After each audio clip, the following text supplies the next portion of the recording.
Welcome to O'Talkin' with Dave. Coming to you from his fortress in Sin City, where what happens in Vegas is talked about everywhere. Put your hands together for the pastor of positivity whose glass is always at least half full. Here's Dave. Hey, how we doing out there? I hope you're great. I am top shelf and ready to go. I've been thinking lately, some memories. I've been back to the South, and some memories have come up that I hadn't thought about in years. And one of them was with my dad's mom. We called her Mama O'Connor. That's her formal name. We just called her Mama. She was the only one in the room. But I remember after her husband passed, from time to time, this is late 60s, early 70s, it got to the point to where she needed to be put in a nursing home. Now, I do air quotes for nursing home because this is rural western Kentucky in the early 70s. And they're not the assisted living convalescent centers that we have today. No, not at all. But I remember we would go to Kentucky regularly as a family, my mom, dad, me, my two sisters. And part of the time when we'd visit my Aunt Evelyn, usually, was we'd go by and see Mama at the nursing home. And she was something else. I'll talk a little bit more about her in a minute, but she was just rail thin, always was. But she couldn't talk well because of some circumstances with just life. And so she didn't talk a lot. It wasn't your normal back and forth conversation. But also there was always a worry about her weight. When we would get there, they would tell us how much she weighed or whatever. It was either good or bad. And questions around, are you eating? Are you getting enough to eat? And she would always say, plenty. And when we would bring her outside of the facility and take her to eat or whatever, did you get enough to eat, Mama? Plenty. That's what she would say. Partly because she couldn't talk a lot, but also that word summed it up. Plenty. We live in a world that constantly reminds us of what we don't have. It's what we don't have. We need more money. We need more success. We need more recognition, more followers. Not that's a bad thing. In our house, we need more square footage. We need more of everything. Yet, the happiest people I've ever met weren't the ones with the most. They were the ones who noticed they already had plenty.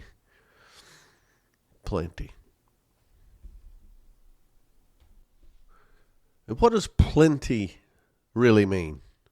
It comes from a Latin word. I know people hit me up with all this stuff. You say where it comes from. We don't care where it comes from. I just want you to know I'm not making it up. It comes from the Latin word plenitas, which means a fullness, abundance, or completeness. Plenty. A full or more than adequate supply of something. I love that word. Most people use the word when they're referring to possessions or plenty of food, plenty of room. I got plenty of money.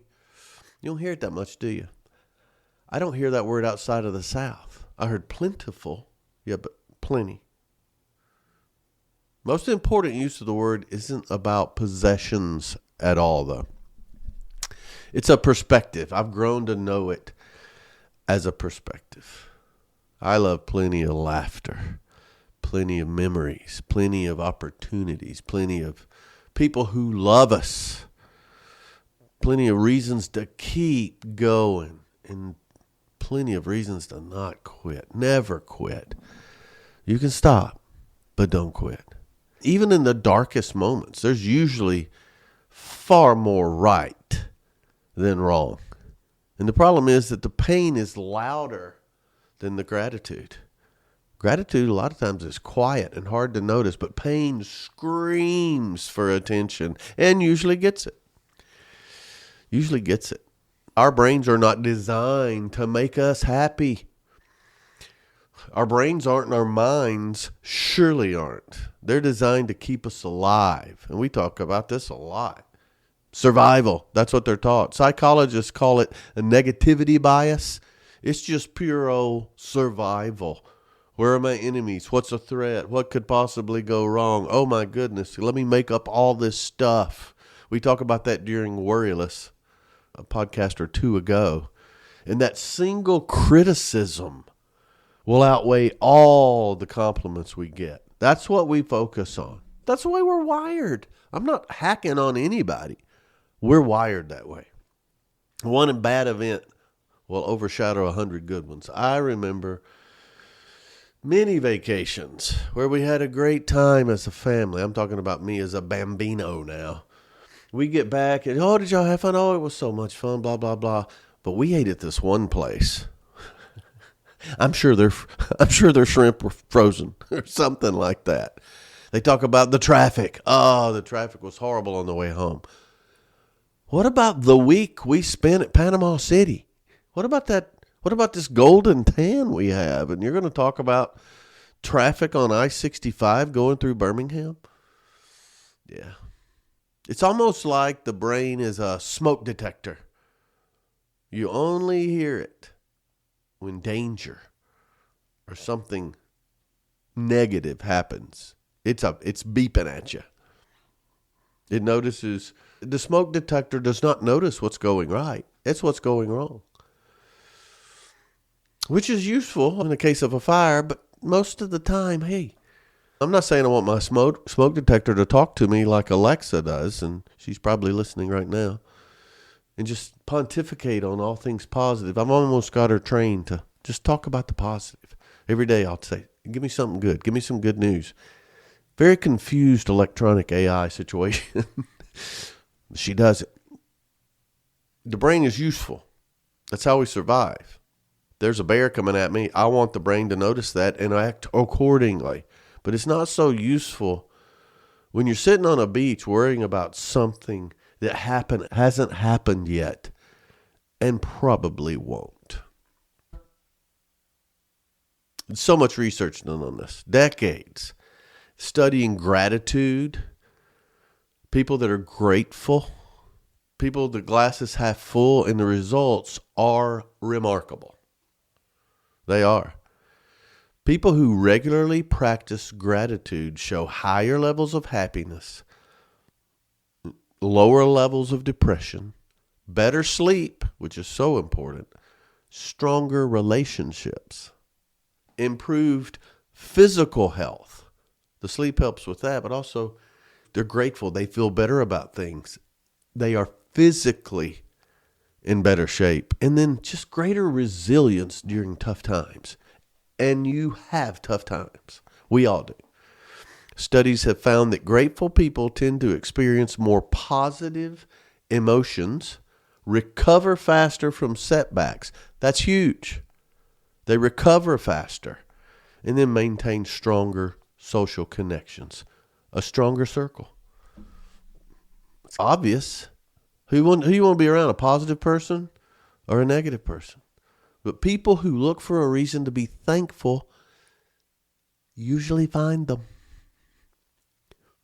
And by usually, always, people who look for reasons to be miserable always find them. Yeah. So what are the advantages? Let's talk about it. Looking for plenty. We've got plenty, but you got to look for it to find it. I talked about you recover faster. That's one reason to look for plenty. Bad things still happen, but you still don't stay there as long. You visit the problem. You visit the problem without moving in. That's it. You visit it. Okay, yeah, it needs to be addressed. You can't just turn your back to it. It's real. It needs to be addressed. Then you move on. Exactly. You may carry a little of it with you just to remind you, but you move on, meaning it doesn't stop you dead in your tracks, and you recover faster when you're looking for plenty. You make better decisions. Second reason, because fear will narrow your thinking, narrow your focus. Gratitude, looking for plenty, expands it. And people who focus on abundance, they see more options instead of dead ends. Here's a way out. I got 3 different ways I can do this. Instead of, I'm screwed. What is we gonna do? So you make better decisions because you're focused, more opportunities. The third thing, you build better relationships, and this cannot be understated. Nobody likes to spend time with a human thunderstorm. We all get dramatic from time to time, and you see these people cluster together. It's like a storm front going around. It's, look at that. Hey, you want in on this? They'll allow more thunder and lightning for sure. Oh yeah, it's horrible. Let's talk about it. Isn't this great how bad it is? But it's exhausting. People naturally gravitate toward those people who appreciate life and appreciate other people, not just for their problems or their drama or their angst. Your relationships are better because they're with higher quality people. Yep. Fourth thing, you notice more opportunities. That gratitude invested mind, it scans for possibilities. What is it? What's a good one? I remember we used to go, I was talking to somebody the other day. That's a good Southern word, by the way. We would go pick blackberries when I was a kid. Yeah, blackberries, wild blackberries, not these big tame ones, tiny little blackberries in blackberry briars. Say that 5 times fast. But we would do that. In order to go, though, there were some problems. The briars, they were sticky. They were stickers. They would cut you up, man. So we would use gloves, which made it a little harder for little hands. I was little at the time, to pick the blackberries. But it kept the stickers from getting you. Also, you're in warm weather in blackberry briars, sweet blackberries. What likes that? Snakes. Birds and lizards love them. Snakes love birds and lizards too. So you had snakes and you had sticky briars. A lot of people just focus on the snakes and the sticky briars and maybe didn't even go. Or had a horrible time because they were scared the whole time. Let me tell you something. When they were eating, I talk with a Southern accent because I've been in the South for 2 weeks. When they were eating, when they were eating that blackberry preserves or jelly or that blackberry cobbler, with top and bottom crust, yes, the only way. They loved it. It was great. Whether they picked them or not, I loved it, and it was worth getting my hands stuck a little bit, or the fear of a snake, or the inconvenience. You had to wear long sleeves too, and it was hot. In order to get the best things, you have to put up with a few bad things, but it's worth it. So these positive mind, people looking for plenty, they understand that you keep your mind your eye on the prize instead of all these negative things around. That can be at home, work, play, or picking wild blackberries. So there's more possibilities here. Negative people scan for possibilities. They scan for the negative side. I said that backwards. Negative people scan for danger or bad things. Positive people scan for possibilities. Which one do you think is going to open more doors for you? Yeah. Also, I think one of the best things about looking for plenty, you enjoy life while you're living it. Most people spend their entire lives waiting for happiness, waiting for something good to happen. When you are looking for it and looking for plenty, you learn to enjoy every chapter instead of waiting for that perfect ending. The perfect ending may come eventually, but that's not till the end. And then if you wait till the end to enjoy it, it's over. Yeah. So all of this looking for plenty is a net positive over and over again. Yeah. It's not all good. No, don't be head in the clouds here. But it's not all bad either. It's both. It is both. Think about it. Youth brings all sorts of energy. Let's go. Let's run. Let's ride our bikes. Let's have a good time. But little wisdom. We didn't know any better. Oh, how many times I hear that? He just didn't know any better. I think I heard that last week, though. But youth brings all the energy, but hardly any wisdom. Middle age brings wisdom, but then your cartilage is beginning to go a little bit. Yeah, you're learning. You're learning. But right when what do they say? Healthy bodies are wasted on the young. And then retirement. I'm not retired. I never plan to retire. We'll see. But I hear retirement brings freedom, but then it usually requires readers or getting somebody to read the menu to you. If you forget your glasses, just go back home. That's the way I am right now. So every stage gives you something. And every stage takes something. The mistake is comparing what you've lost to what you've gained. And it's probably another one of the things I did, that 30 things I would tell 30-year-old me. That's one of them. And when you look at it, we focus on what we've lost instead of what we've gained. And it's net positive almost all the time. Sometimes you just have to look for it. There's plenty there. At home, what do we argue about? We argue about dinner. What are we going to have for dinner? Where are we going to go for dinner? At work, you got frustrations and accomplishments. And at play, losses and victories. Hey, there's no perfection there. There's not. But when you add it all together, most of us are operating with a net positive. I dare say all of us are eventually. Now, I know some of you right now are saying, but Dave, you just don't understand. No, I don't. I've lived a charmed life, and I've had a lot of pain. I've made a lot of bad decisions, but it's still a net positive for me. And some of you may be in a situation, I'm not judging anybody, where it's just hard to find it. Let me tell you something. Not only is it there, it's building. And eventually, you'll be to a net positive. But I don't want to get ahead of myself. Yeah. Timing is the key there. A lot of times, it prevents us from seeing that moment that gives us plenty, or that person, or that situation, or that part of the story we didn't hear that turned it from a negative to a positive. There's all types of bad things that have happened in my life.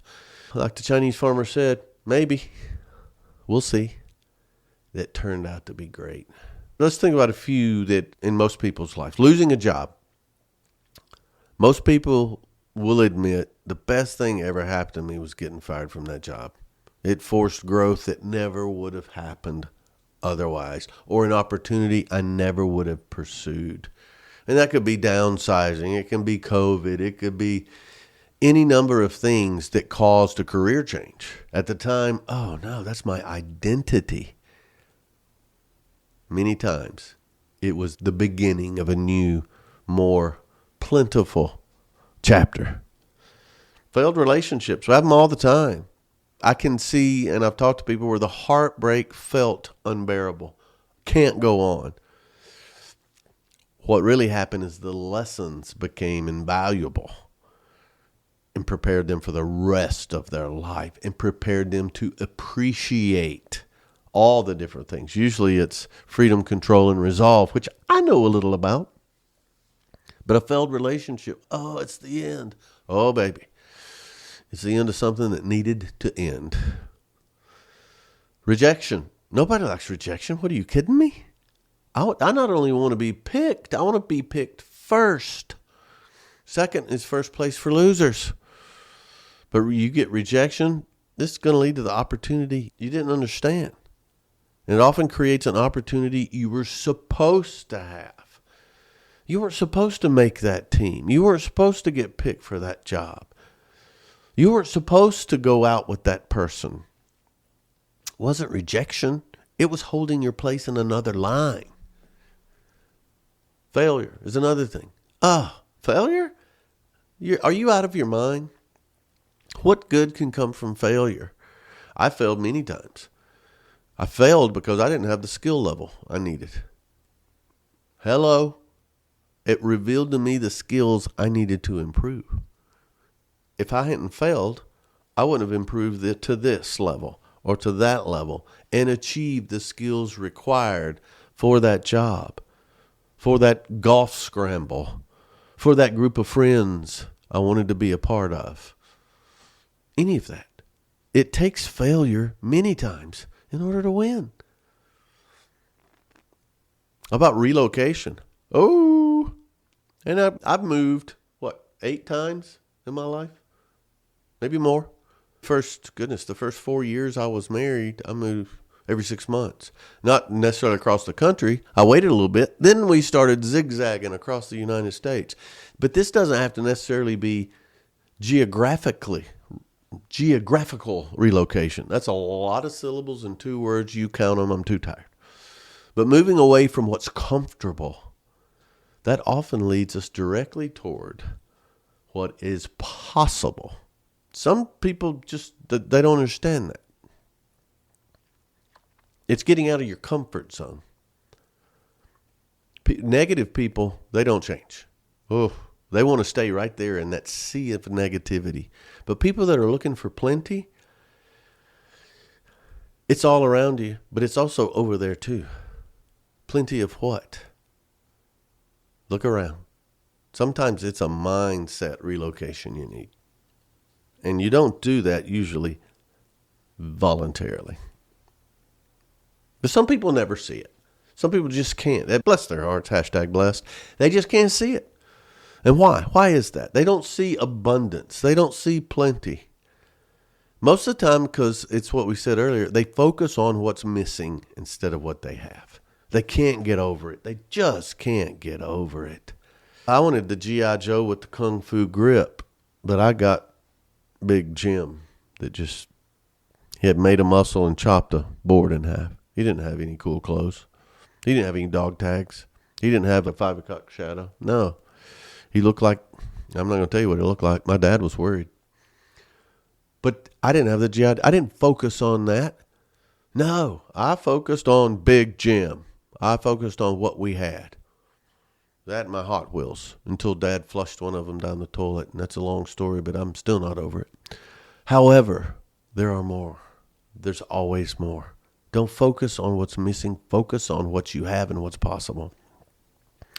Another reason why people don't see abundance or plenty is they compare themselves to others constantly.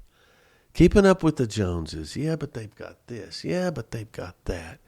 Isn't my car a piece of crap compared to his car?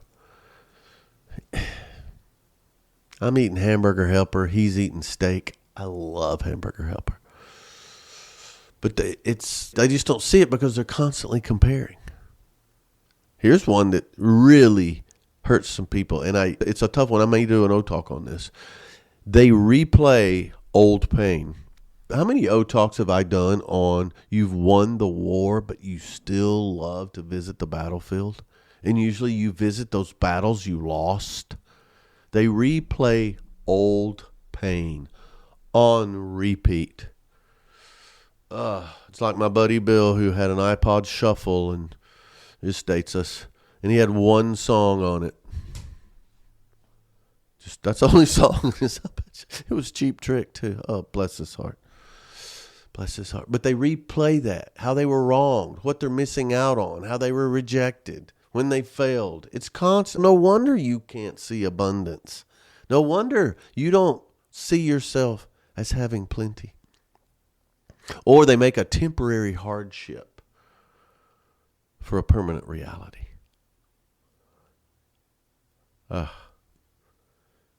It's temporary, but you make it permanent. And long term, what is just a weather system coming through? You mistake something temporary for something permanent, and that keeps you down. It creates a fog. You can't see that, no, this will pass shortly and will be better for it. One of the best analogies of that is just a thunderstorm.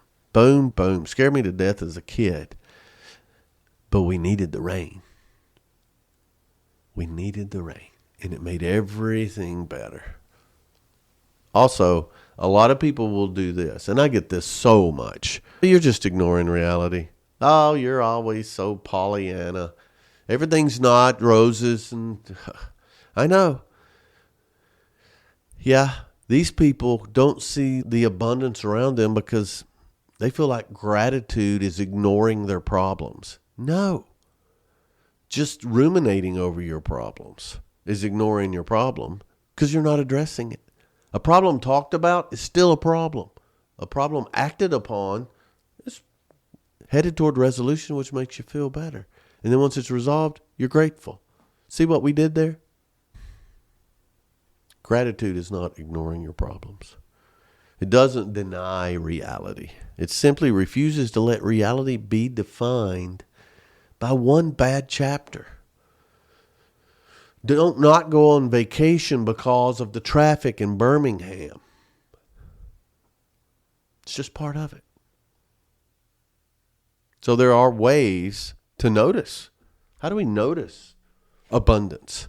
How do we notice when things are plentiful?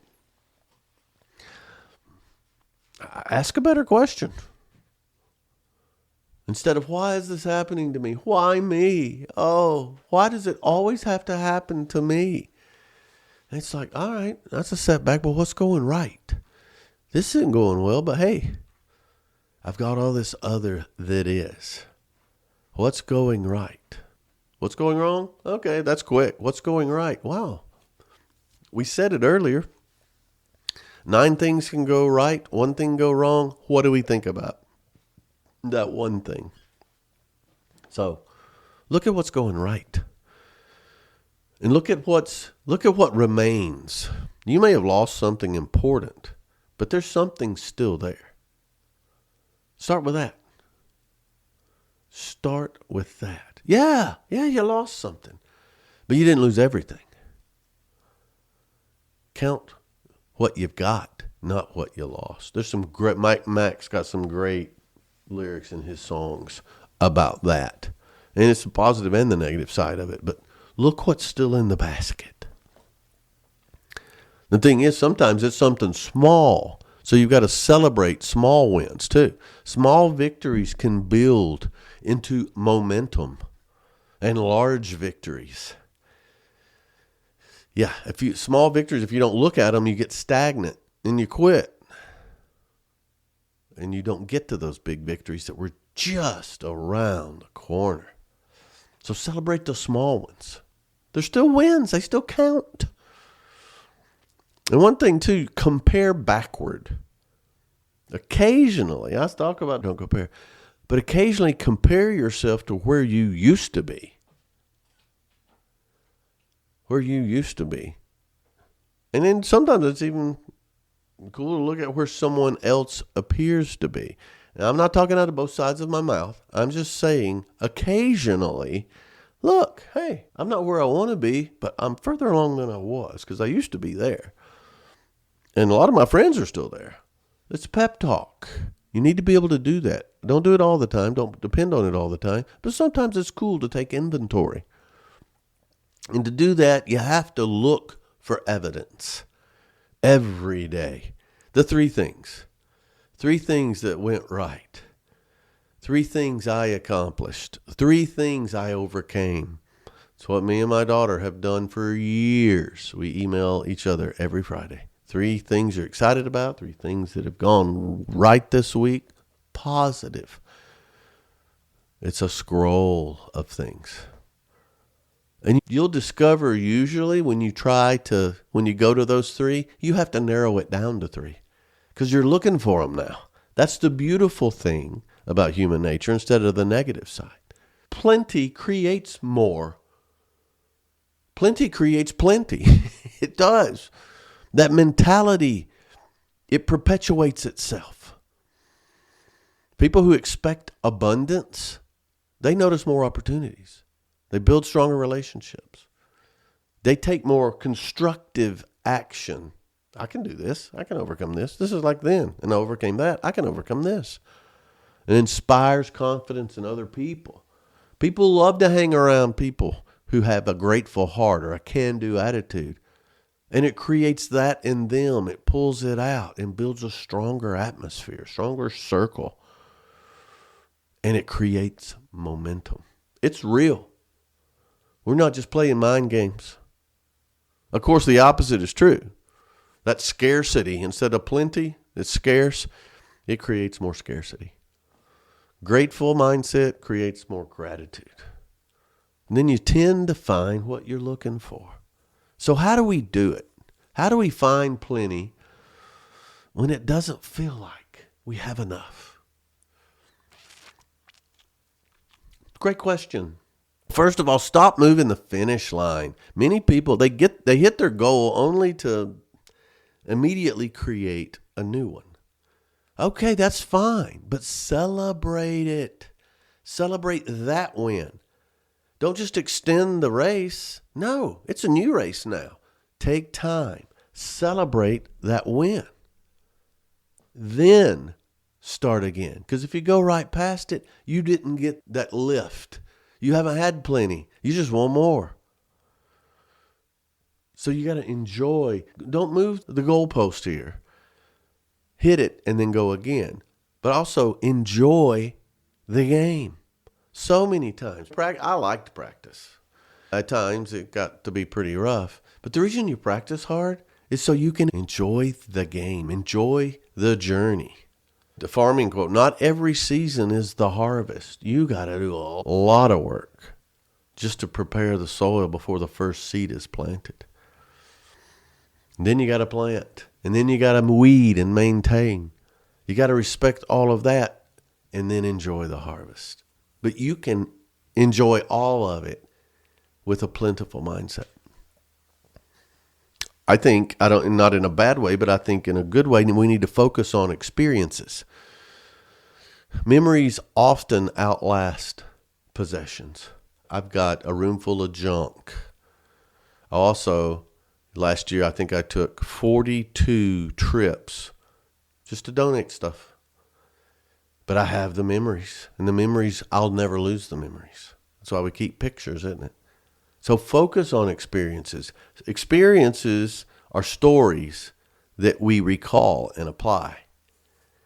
It's so important to remember the good times and remember the lessons. Don't just remember the bad stuff. And then, hey, I was taught this at an early age. Share what you have.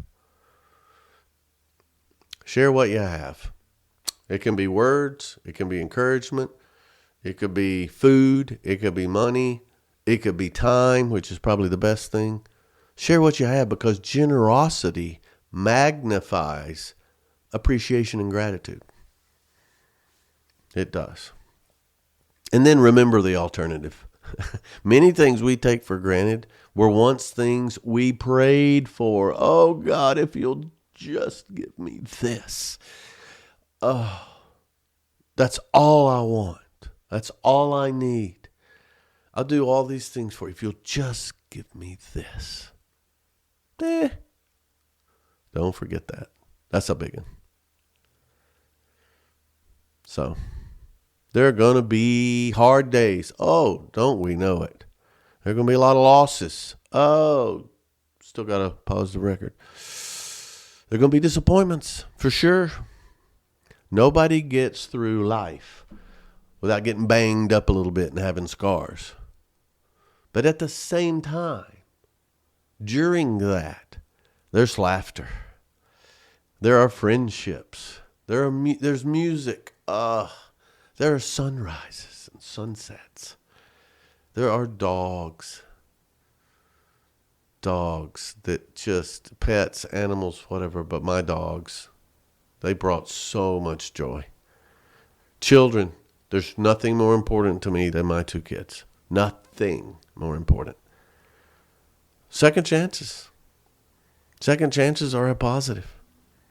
Whether you give them or you receive them. I love road trips. A fun travel companion? Just laugh and cut up. I used to hate it. How many more cities? How many more miles? Oh, no. I love a good road trip. Whether it's with a significant other or my bandmates or whoever. You know what I like to? And I should have put this on the Unobviously Funny podcast, but it's inside jokes. I'm not talking about anybody behind their back. I'm just talking about those little inside jokes you have with people, and you can just think about it and laugh. Or that look when something happens. That's great. Then you have unexpected victories. Unexpected victories like, man, I hit every green light. I'm hungry. Wait, there's an In-N-Out right there. Those are victories. It doesn't have to be the World Cup. Even there's joy in lessons learned the hard way because you got through it and you're still here and you take that lesson with you.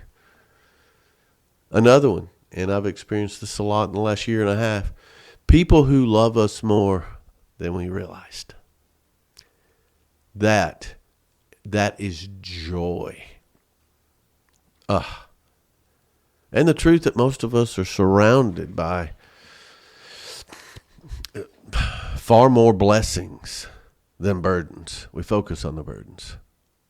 Yeah, not because you don't get out of here without burdens. That burden will let you know how much you really have, how much gas you got in the tank, how much spark you got.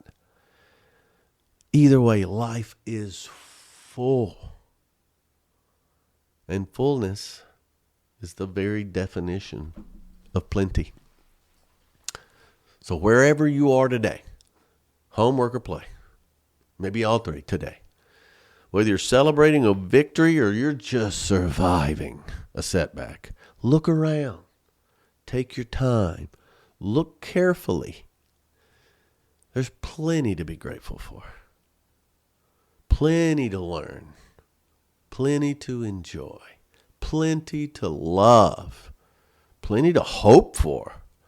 And most importantly, there's plenty to be happy about. I hope this is a message that you didn't need to hear, but you wanted to hear and enjoyed. There is never hopelessness. There's always plenty. You just have to look for it and want to see it. I hope this helps. Hit me up, david@otalks.com or dave@otalks.com. Let me know what you think. Take the other side. Hey, I'd love to talk to you. I really would. I appreciate you so much. Thanks for hanging out. Thanks for hanging on. But most of all, thanks for O-Talking with Dave. Giddy up.